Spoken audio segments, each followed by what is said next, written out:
Ni di Celts Caernarfon a ni di Sgwad heddiw.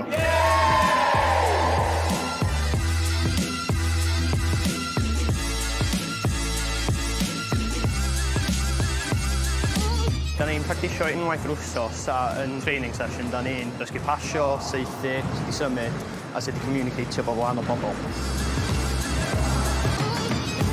Mae angen bod yn ffit iawn i chwarae Pêl-Fasged ac efo faint o sydyn mae'r gêm a da ni angen rhedeg bob wsos i cadw'r fitness yna i fyny.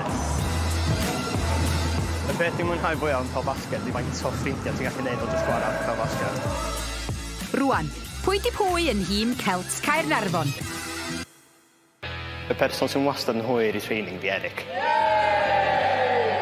Y person sy'n byth yn gwrando di Huw. Y person sy'n fwy o debygol o chwarae'r NBA di Clwb.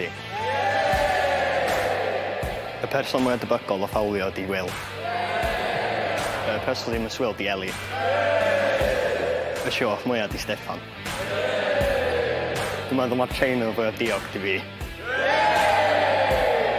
Sut wneith tîm Pêl-Fasged y Celts yn sialens y sgwad heddiw?